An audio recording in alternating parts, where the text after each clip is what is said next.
తథాగత భగవాన్ బుద్ధుడు, సామ్రాట్ అశోక్ చక్రవర్తి వారసులకు,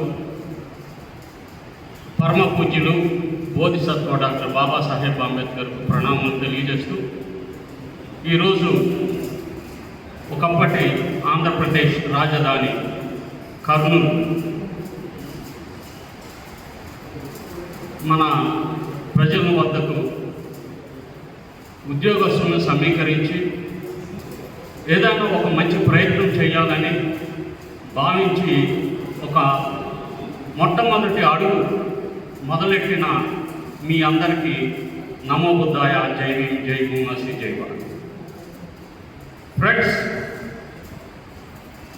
ఇది మోడీ చెప్పిన ఫ్రెండ్స్గా నా అక్కలు, చెల్లెళ్ళు, తమ్ముళ్ళు, అన్నలు, ఇక్కడ నాలాంటి కలర్ వేసుకున్న సీనియర్ సిటిజన్స్ ఉన్నారు. కానీ మన జంజీ యువత లేదు. ఈ పూలే అంబేద్కర్ భావజాలం సీనియర్ సిటిజన్స్ భావజాలంగా మారింది. మన పిల్లలకి ఈ భావజాలం పట్టదు, మన ఫ్యామిలీ మెంబర్స్కి ఈ భావజాలం పట్టదు. అసలుకి ఏ సమస్యలు ఎదుర్కొంటున్నామో మన సమాజానికి తెలియదు, అచేతనంగా ఉంది. సోషల్ ప్యారలైజేషన్ అంటారు. మన సమాజం మొత్తం కూడా పెరాలసిస్ వచ్చినట్టుంది. ఎంత వివక్షత, ఎన్ని అవకాశాలు నిర్వీర్యం అవుతున్నా స్పందించకపోతే ఆ సమాజం ఎలా ఉంటుంది, ఆ సమాజం యొక్క భవిష్యత్తు ఎలా ఉంటుంది అంటే మళ్ళీ రాబోయే రోజుల్లో ముడ్డికి చీపిరి మెడకు ముంత వచ్చే రోజులు మరలా రాబోతాయి. ఈ మధ్య మేము ఒక ఏలూరులో ఒక ప్రొటెస్ట్ చేసేటప్పుడు ఒక అడ్వకేట్ నాకు ఒక అవకాశం ఇవ్వాలి, నువ్వేమనుకోకూడదు అని చెప్పి ఆయన అడ్వకేట్ మెడకి ముంత పెట్టుకొని ముడ్డికి చీపురు కట్టుకొని పాత బస్ స్టాండ్ నుంచి కలెక్టర్ ఆఫీస్ వరకు ర్యాలీగా వెళ్ళినప్పుడు ముందు నడిచాడు. ఎందుకు తమ్ముడు ఇలాగ చేస్తున్నామని నేను అడిగితే నా బాధ మన నోటు రావట్లేదు. ఒకప్పుడు ఇలా ఉండేవాళ్ళం మనం, ఈరోజు ఇంత డిగ్నిఫైడ్గా కుర్చీలో కూర్చొని ఆత్మగౌరవంతో బతుకుతుంటే ఆ యొక్క మరలా ఆ పూర్వ స్థితికి వెళ్తారని మనం స్థితిని తెలియజేయడానికి నేను ఈ పని చేశానని చెప్పి పొరపాటి బాంబురావు ఒక అడ్వకేట్ చెప్పారు. లోక్ హమారా హై లేకిన్ దిమాగ్ హమారా నహీ హై. ప్రజలందరూ మనోడే, వాళ్ళ భావజాలం మనది కాదు. వాడిని కంట్రోల్ చేసేది ఈ బ్రాహ్మణైజ్డ్ సోషల్ మీడియా లేక మనం అనుసరిస్తున్న విధానం. ఈ యొక్క ఆర్గనైజేషన్ పెట్టడానికి మానవులను ఏదో పొడి చేసి ఉద్ధరించడానికి కాదు. ఈ సమాజంలో మాలల పట్ల జరుగుతున్న అన్యాయం మాలవతోనే ఎవరన్నా చేస్తుంటే దాన్ని అడ్డుకుంటానికి ఈ ఆర్గనైజేషన్ పెట్టాలి. ఈవి చెన్నై గారు 2005 కేసులో మనం గెలిచాం. అందరికీ తెలుసు, ఆయన 4th క్లాస్ ఎంప్లాయీ, బుద్ధిస్టు, నిస్వార్థపరుడు, చాలా మంచి జ్ఞానం కలిగిన వ్యక్తి. ఆయన వేసిన కేసు సుప్రీంకోర్టులో మనం విజయం సాధించాం. అసలు ఈ కేసు ఓడిపోయిన కేసు మనకు సంబంధించింది కాదు. మనోళ్ళు ఇంక్లూడ్ అయ్యి అసలు ఏం వాదించారో, ఎవరిని పెట్టారో, ఎవరు వేసిన కేసోడు ఎప్పుడు తెలుగుదేశంలో ఉంటాడో, ఎప్పుడు వైసీపీకి మాట్లాడో తెలియదు. వాడి యొక్క పొలిటికల్ స్టాండ్ని బట్టి మన కేసు ఆధారపడిందంటే మనం ఇంత బతికి ఒక కులం పేరుతో నాయకుడిగా చెప్పుకునే వాళ్ళకి మనం ఎందుకు ఈ ఉద్యమాన్ని అప్పచెప్పాలి?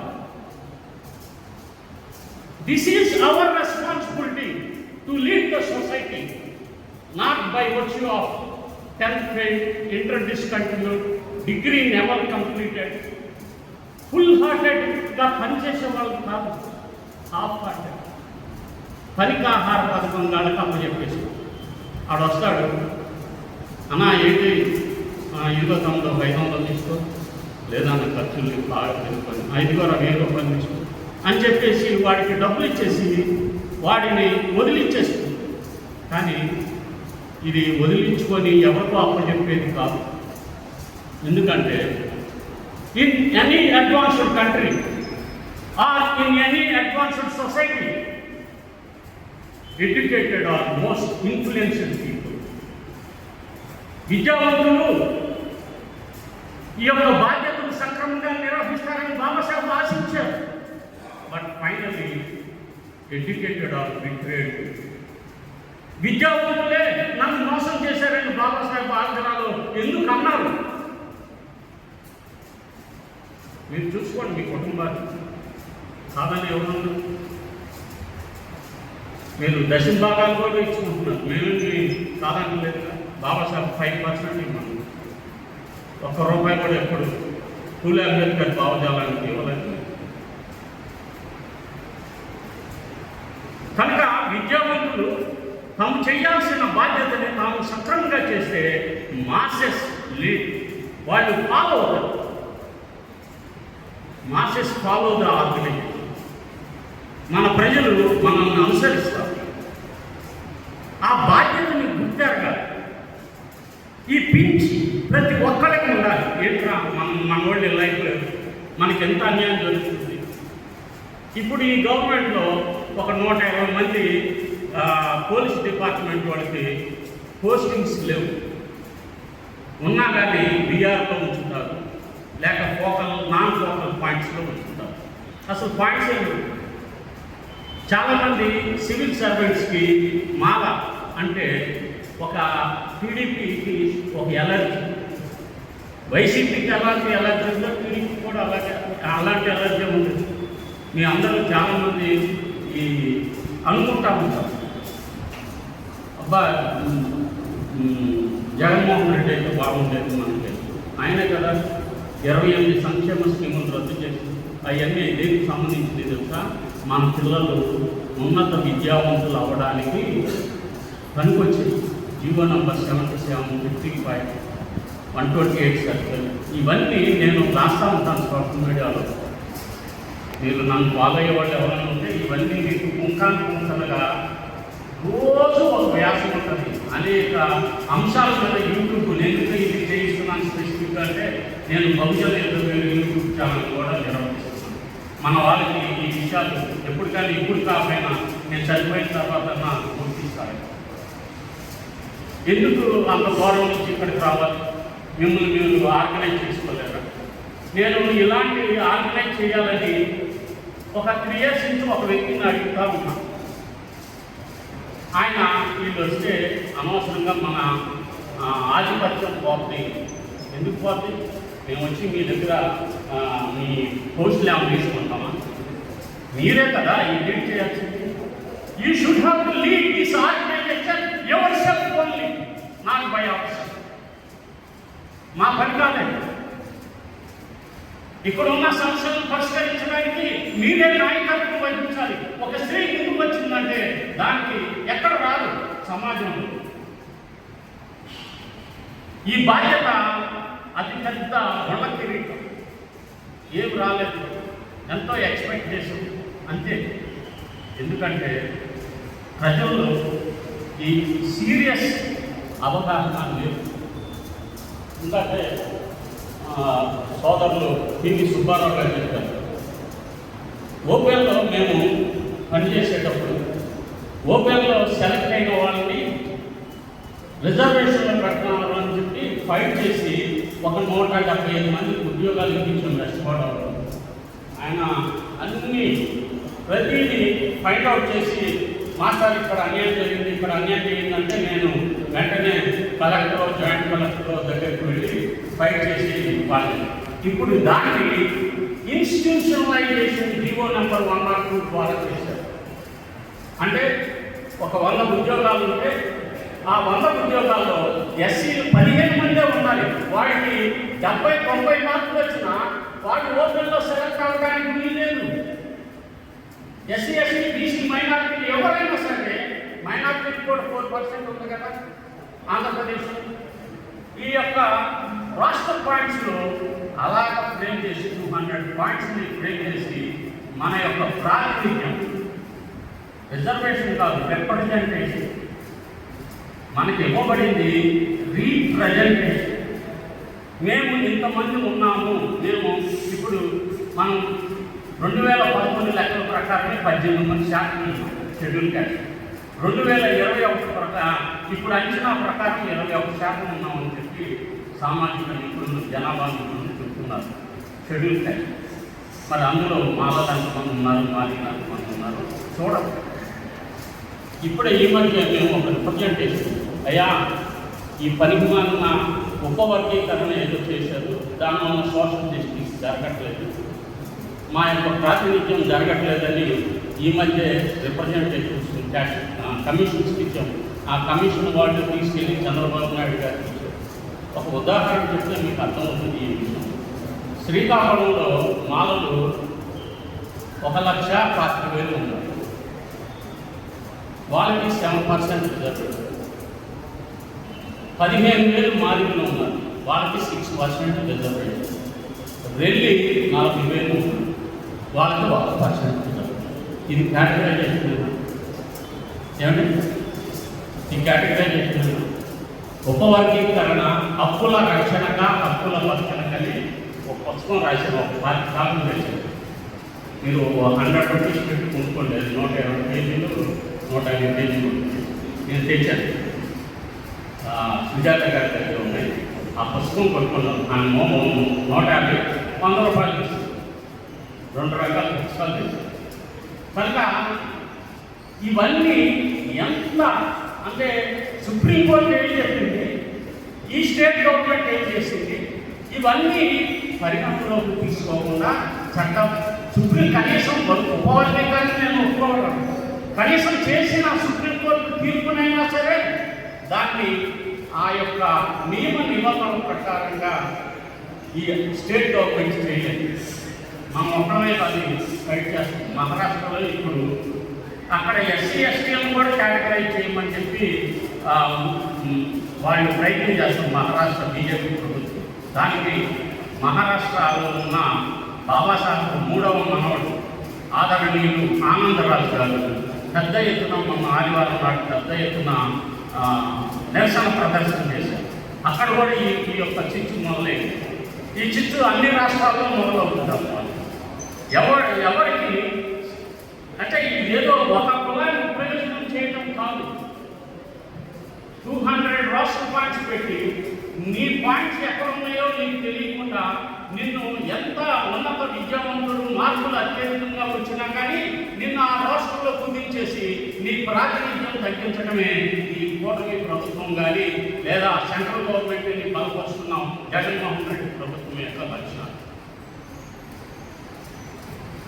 జగన్మోహన్ రెడ్డి 28 సంక్షేమ స్కీములు రద్దు చేస్తే వాటిని పునరుద్ధరిస్తాము, మా ప్రభుత్వం వచ్చిన దాంట్లో 2 సంవత్సరాలు అవుతుంది, ఇంతవరకు దాన్ని ఏమి ఊసలేదు. ఈ అన్నిటి మీద ఎవరు ఫైట్ చేయాలి?